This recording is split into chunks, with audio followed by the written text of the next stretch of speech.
जिसकी जितनी संख्या भारी उसकी उतनी हिस्सेदारी। राजभर साहब, जब आप ये कहते हैं जिसकी जितनी संख्या भारी उसकी उतनी हिस्सेदारी, तो पता नहीं क्यों मुझे ये संख्या भारी के समय में जो आपने कुछ हमको इंटरव्यू में कहा है, कट्टा, तमंचा, AK-47, ये सब मुझे याद आने लगता है।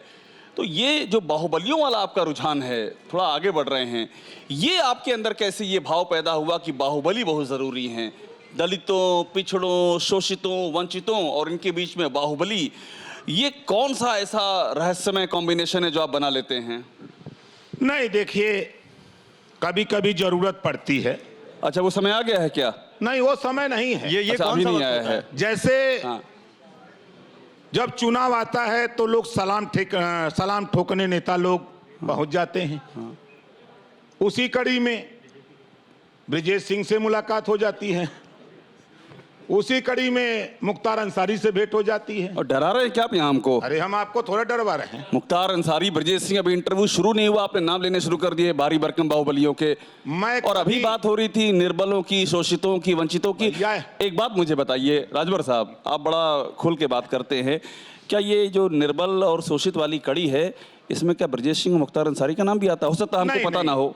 कभी कभी ऐसे जुल्म, जाति, अन्याय, अत्याचार होते हैं, उसको रोकने के लिए ये लोग रॉबिनहुड हैं, इनकी जरूरत पड़ती है। ये लोग क्रांतिकारी हैं क्या? नहीं, हाँ, वो ऐसे क्रांतिकारी हैं, खाली आंख दिखा दें तो बड़े बड़े पहलवानों को पेशाब हो जाती है। ओहो, ये आपको कब पता चला? जब भेंट हुई तो पता चला। नहीं तो ऐसा मैसेज क्यों जा रहा है राजभर जी कि आप गैर कानूनी काम करने वाले या जिनको माफिया कहा जाता है, जिनके इतना आपराधिक रिकॉर्ड है, उनके प्रति आपके मन में इतना प्रेम क्यों जाग गया? देखिए, जब तक कोई अदालत किसी को सजा न दे दे तब तक हम उसको अपराधी नहीं मान सकते। बेशक उसके ऊपर आपराधिक मुकदमे दर्ज हो, जब तक कोर्ट सजा न दे दे तब तक हम नहीं कह सकते।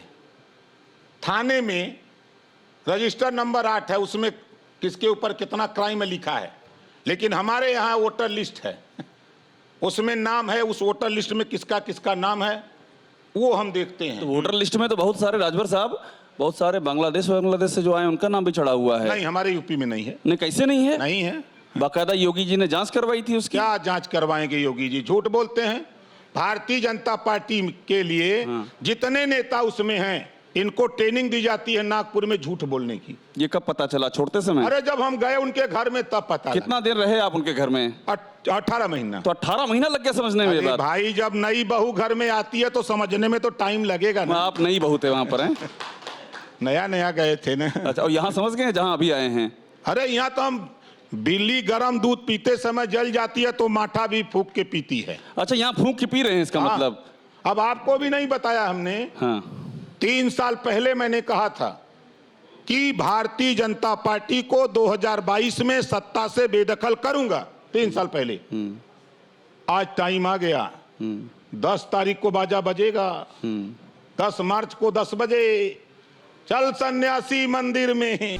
कोरोना धर्म नहीं देखता, जात नहीं देखता, अमीर गरीब, ऊंच नीच नहीं देखता। कोरोना सिर्फ मौका देखता है, लेकिन आप उसे मौका मत दीजिए। बस इतना कीजिए, जब कभी दफ्तर से, बाजार से घर लौटिए तो इतना ख्याल जरूर रखिए, कहीं आपके साथ कोरोना आपके घर तो नहीं जा रहा। भूलिए मत, कोरोना अभी जिंदा है।